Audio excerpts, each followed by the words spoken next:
आप लोगों को इस वीडियो में उस प्रकार के सारे प्रश्नों का जितना भी डाउट होगा वो सारा डाउट क्लियर हो जाएगा। तो इसके लिए आप इस वीडियो को शुरू से लेकर अंत तक जरूर देखिए, जिससे कि आपके सारे डाउट क्लियर हो पाएंगे। देखिए, टाइम एंड वर्क के इस तरह के प्रश्न को आप अच्छे से समझ जाइएगा तो पाइप एंड टंकी वाले चैप्टर को भी, उसमें जो प्रश्न बारी बारी से पूछे जाते हैं कि एक टंकी को दूसरी टंकी के बाद खोला जाता है, तो उस प्रकार के प्रश्न को समझने में आसानी होगी। देखिए, टाइम एंड वर्क के बाद पाइप एंड टंकी ही चलेगा, इसीलिए आप लोग इस प्रश्न को बड़े ही ध्यान से समझिएगा। देखिए, इस प्रश्न क्या बोल रहा है, ए और बी क्रमशः 18 दिन एवं 24 दिन में अलग अलग समाप्त कर सकता है। दोनों मिलकर बारी बारी से एक एक दिन काम करता है। यदि सबसे पहले एक काम करना आरंभ किया हो तो पूरा काम कितने दिन में समाप्त होगा। देखिए, इस प्रकार के प्रश्न को हम लोग बनाएंगे बहुत ही आसान तरीका से, वो भी एक ही ट्रिक के माध्यम से, जिस ट्रिक के माध्यम से हम लोग बहुत सारे प्रश्नों को बना चुके हैं। ए किसी काम को 18 दिन में पूरा करता है और बी उसी काम को 24 दिन में पूरा करता है, ये तो हम लोग जानते हैं। यहाँ पे हम लोग इसका एलसीएम निकालते हैं। टोटल काम के लिए इसका जो एलसीएम निकलता है वही होता है इसका टोटल काम।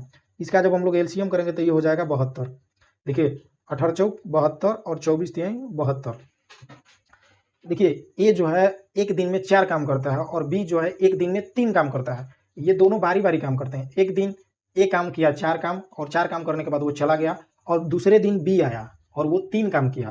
तो ये जो काम होगा, ये जो दोनों का काम होगा वो 2 दिन का काम होगा। कितना? एक दिन का काम हुआ 4 और अगले दिन का काम हुआ 3। तो इसके 2 दिन का काम कितना हुआ? 7। यानी कि वो लोग 7 काम को करते हैं कितने दिन में? 7 काम को करेंगे वो 2 दिन में। 7 काम को वो कितने दिन में करेंगे? 2 दिन में। देखिए, ए का एक दिन का कार्य हुआ 4 और बी के एक दिन का कार्य हुआ 3। ए एक दिन काम करता है और दूसरे दिन वो काम करने नहीं जा पाता है, और दूसरे दिन सिर्फ बी काम करता है, तो वो भी कितना काम किया? 3। यानी कि 2 दिन में ये 7 काम को पूरा करते हैं। 7 काम को ये 2 दिन में पूरा करते हैं। तो 72 काम को पूरा करने में इन लोगों को कितना दिन लगेगा? देखिए, ये 7 गुणे अगर 10 किए तो ये हो गया 70 काम। 70 काम को वो लोग कितने दिन में पूरा करेंगे? 70 काम को वो लोग पूरा करेंगे 20 दिन में। 20 दिन में दोनों मिलकर 70 काम को पूरा कर लिए। अभी भी यहाँ पे 2 काम बचा हुआ है, इसलिए क्योंकि टोटल काम है 72, अभी भी 2 काम बचा हुआ है। अब इस 2 काम को कौन करेगा? जो बचे हुए 2 काम है उसको कौन करेगा? देखिए, इस प्रश्न में यहाँ पे बोल रहा है यदि सबसे पहले एक काम करना आरंभ किया। देखिए, दूसरे दिन तो भी कर दिया, और जब यहाँ पे दोनों साथ साथ काम कर रहे हैं तो अगले दिन कौन काम करेगा? जो बचा हुआ काम है वो 2 काम बचा हुआ है, अभी भी 2 शेष काम बचा हुआ है। इस काम को कौन करेगा? एक करेगा, जो कि एक दिन का काम कितना है? 4, और काम है 2। एक दिन में वो 4 काम करता है, लेकिन काम कितना है? 2। तो इसको ये कितने काम में करेगा? आधा दिन में पूरा कर लेगा, इसलिए कि एक दिन में वो 4 काम करता है और काम कितना है? 2। तो उसको वो आधा दिन में पूरा कर लेगा। तो यहाँ पे इसका पूरा दिन हो गया 20/1/2, यानी कि 20.5 दिन में पूरा कर लेगा। 20.5 दिन में पूरा काम समाप्त हो जाएगा। आई होप कि ये वीडियो आप लोगों को अच्छा लग रहा होगा। अगर अच्छा लग रहा होगा तो मेरे चैनल को सब्सक्राइब कर लीजिए, लाइक और कमेंट करें। देखिए, इस बारी बारी वाले प्रश्न में बस यहीं पे एक कॉन्सेप्ट याद रखना है कि ये जब बारी बारी काम करते हैं तो ये जो काम हुआ वो 2 दिन में काम हुआ, एक दिन का काम नहीं हुआ, ये 2 दिन का काम हुआ। यानी कि 7 काम वो जो करते हैं तो वो 2 दिन में करते हैं। तो 7 गुणे 10 करेंगे, यानी कि 70 काम को वो कितने दिन में पूरा करेंगे? 20 दिन में। अब अभी भी 2 शेष काम बचा हुआ है, उस बचे हुए 2 शेष काम को ये करेगा, इसलिए कि एक काम की शुरुआत करता है।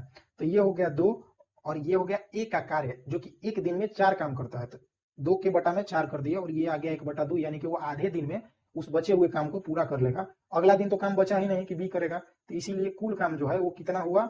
20/1/2। देखिए, इस प्रश्न में अगर आपका कोई भी डाउट होगा, इसी प्रकार के एक और प्रश्न को देखते हैं जिसमें आपके सारे डाउट क्लियर हो जाएंगे, तो आप उस प्रश्न को बड़े ही ध्यान से देखिएगा। देखिए, इस प्रश्न को आप बड़े ही ध्यान से देखिएगा कि आपका बारी बारी से जितना भी प्रश्न पूछे आप उसमें फंसे नहीं। ए किसी काम को 30 दिन में तथा बी उसी काम को 40 दिन में समाप्त कर सकता है। दोनों मिलकर बारी बारी काम करता है और सबसे पहले ए काम प्रारंभ करता है तो पूरा काम कितने दिन में समाप्त होगा। देखिए, ए किसी काम को 30 दिन में पूरा करता है और बी उसी काम को 40 दिन में पूरा करता है।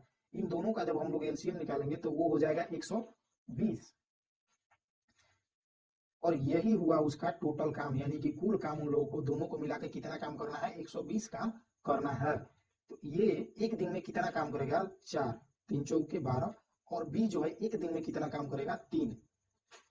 देखिए एक दिन में ए 4 काम किया और बी एक दिन में 3 काम किया। ये दोनों एक साथ काम नहीं कर रहे हैं, ये दोनों बारी बारी से काम कर रहे हैं, एक एक दिन काम कर रहे हैं। एक दिन काम करने के बाद ए काम पे नहीं जाता है, उस दिन बी जाता है, और फिर उसके अगले दिन ए जाता है। तो ये जो काम हुआ वो 2 दिन का काम हुआ, यानी कि 7 काम जो है वो पूरा करते हैं कितने दिन में, 2 दिन में। 2 दिन में 7 काम को पूरा करते हैं। तो 120 काम को पूरा करने में उन लोगों को कितना दिन लगेगा। जब हम लोग इस 7 में 17 से गुणा करेंगे तो ये आ जाएगा 119 काम। 119 काम को उन लोगों ने कितने दिन में पूरा किया, 24 दिन में। अभी भी ध्यान से देखिए, 120 काम करना है और उन दोनों ने 119 काम को कर लिया, अभी भी शेष एक काम बच गया है। तो उस एक काम को कौन करेगा, ये करेगा ए उस एक काम को करेगा। तो ये हो गया 1/4। 1/4 दिन में ये पूरा करेगा, और 24 दिन इन लोगों ने पहले से कर लिया है। तो यहाँ पे हो गया ये 34.1/4। यही हो गया इसका आंसर, दिन। आई होप कि ये भी प्रश्न आप लोग अच्छे से समझ गए होंगे। आप कमेंट कर मुझे बताएं कि आप लोग को यह वीडियो कैसा लगा। आज के वीडियो में बस इतना ही। जय हिंद।